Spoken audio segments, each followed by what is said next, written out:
बैध मुआ रोगी मुआ, मुआ सकल संसार, एक कबीरा ना मुआ, जेही की राम आधार।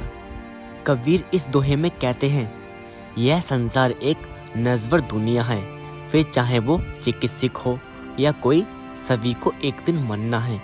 लेकिन जिसे भी राम रूपी सहारा ले लिया वह अमर हो जाता है। वह शक्ति जिसे हम शब्द कहते हैं कहाँ है? वह धर्म ग्रंथों में नहीं मिल सकता। धर्म ग्रंथों में उन संतों, महात्माओं, पैगंबरों और मुर्शिदों के अनुभव अंकित हैं जिन्होंने अपने गुरु के मार्गदर्शन और उनकी दया मेहर से नाम की प्राप्ति की। उन्होंने अपने अनुभव दूसरे लोगों के लाभ और मार्गदर्शन के लिए कलमबंद किए हैं। इन ग्रंथों से हमें परमात्मा शब्द की जानकारी मिल सकती है और उस रास्ते की भी जिस पर चलकर शब्द को पकड़ना है, साथ ही उसमें आने वाली कठिनाइयों का सामना करने का व्यवहारिक ज्ञान भी मिल सकता है। लेकिन जब तक हम संतों की शिक्षा को अभ्यास में नहीं बदलते, तब तक नाम से संपर्क करना या उन कठिनाइयों को दूर करना संभव नहीं। दवाई का नुस्खा पढ़कर क्या कभी कोई बीमारी से छुटकारा पा सका है? चाहे वह घंटों उसे पढ़ता रहा। यदि हम स्वस्थ होना चाहते हैं तो नुस्खे के अनुसार सही दवाई लाकर उसका प्रयोग करना चाहिए। केवल अपने मनपसंद भोजन का नाम दोहराने से क्या हमारी भूख मिट सकती है? भूख तो तभी ही मिटेगी जब हम भोजन तैयार करके उसे खाते हैं। इसी प्रकार जब हम धर्म ग्रंथों की शिक्षा पर अमल करते हैं, तब हम ध्वन्यात्मक नाम से संपर्क कर सकेंगे और शब्द के परम आनंद का अनुभव करने के योग्य हो जाएंगे। केवल टाइम टेबल पढ़कर हम संगली से कोलकाता नहीं पहुंच सकते। धर्म ग्रंथों में नाम और उसकी प्राप्ति के परम आनंद के अनुभव और उपदेश होते हैं। उन्हें पढ़कर हमें प्रेरणा मिलती है और हमारे मन में नाम के लिए प्रेम भावना जागृत होती है। लेकिन नाम तो केवल धर्म ग्रंथों के उपदेश पर चलकर और उनकी शिक्षा के अनुसार अमल करके ही प्राप्त किया जा सकता है।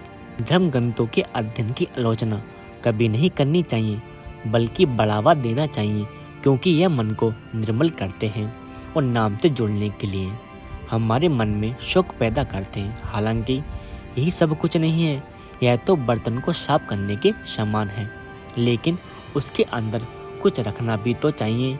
इससे पहले कि मन को नाम से भरा जा सके, धार्मिक पुस्तकें पढ़कर और सद्गुरु की सेवा करके मन को निर्मल करना चाहिए। परंतु यदि सारा जीवन धार्मिक पुस्तकें पढ़ने में ही व्यतीत हो जाए तो नाम के अमृत से यह कब भरेगा? नाम के अमृत से इसे भरना ही सबसे महत्वपूर्ण लक्ष्य है। हमें नाम की तलाश में कहीं दूर नहीं जाना पड़ता, क्योंकि वह हमारे अंतर में है, हमारे शरीर का वह हिस्सा जो आँखों के ऊपर है। नाम का मकाम है।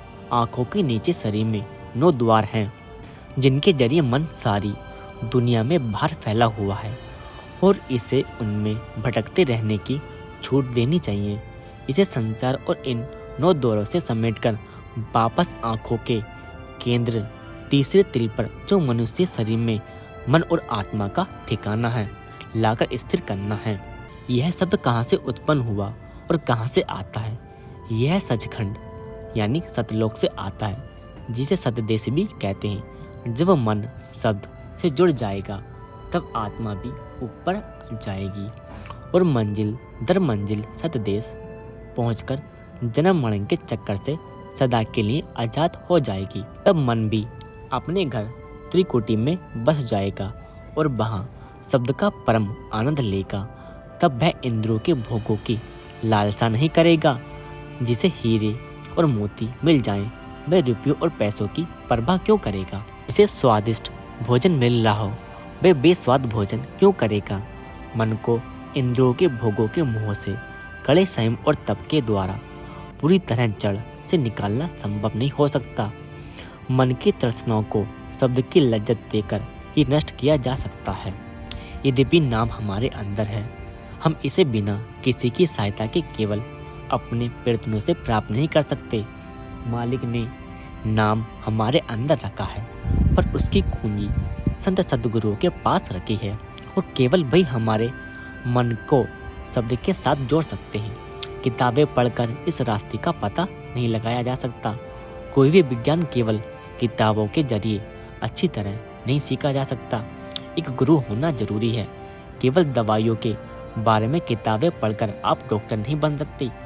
सही इलाज का ज्ञान केवल किताबें पढ़ने से प्राप्त नहीं होता, बल्कि एक निपुण गुरु की निगरानी में काफी लंबे समय तक अभ्यास करते रहने से मिलता है। सद्गुरु शब्द की विद्या का ज्ञान देने वाले विशेषज्ञ हैं। वे हमारी अभी विकसित प्रतिभा और समझ को जागृत करते हैं। केवल वे हमारे मन को ठीक नुक्ते पर स्थिर करके शब्द से जोड़ना सिखा सकते हैं। उनका मार्गदर्शन नितांत आवश्यक है, पर वे बाहर से हमारे अंदर कुछ नहीं डालते। जैसे पहले कहा गया है, नाम सबके अंदर मौजूद है।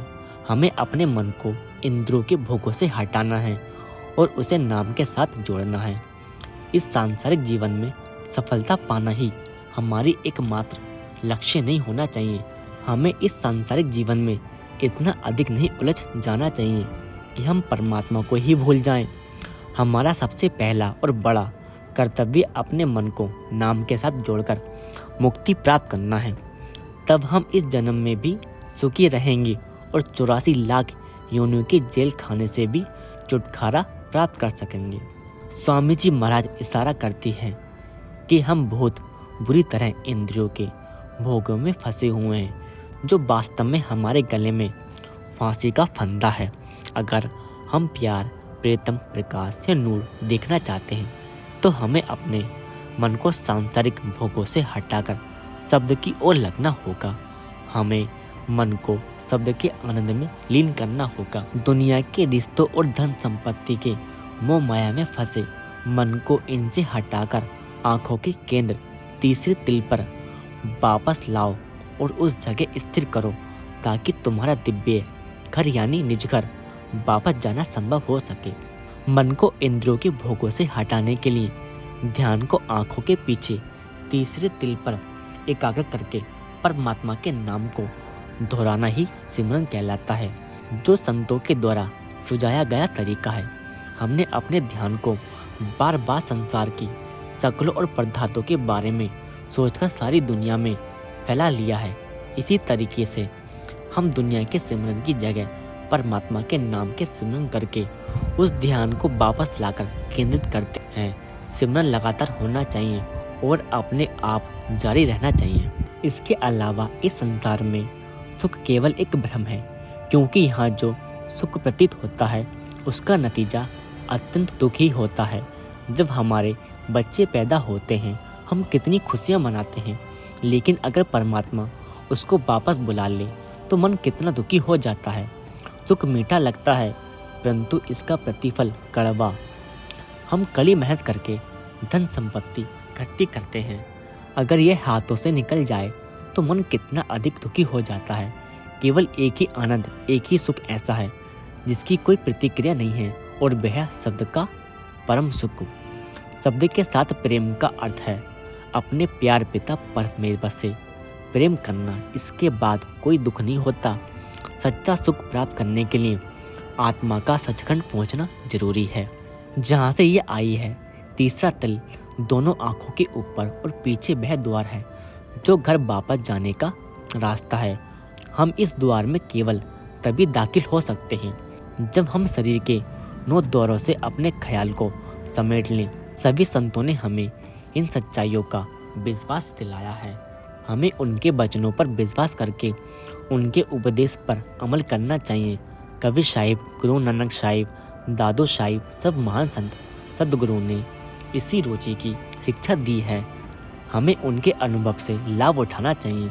अगर हम सब दुनिया के जीव अपने अपने प्रयोग करने शुरू कर दें तो दुनिया कभी उत्थित नहीं कर सकती।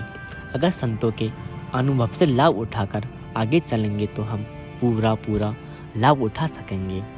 हम सब दुनिया के जीव कर्मों की बेड़ियों में जकड़े हुए हैं।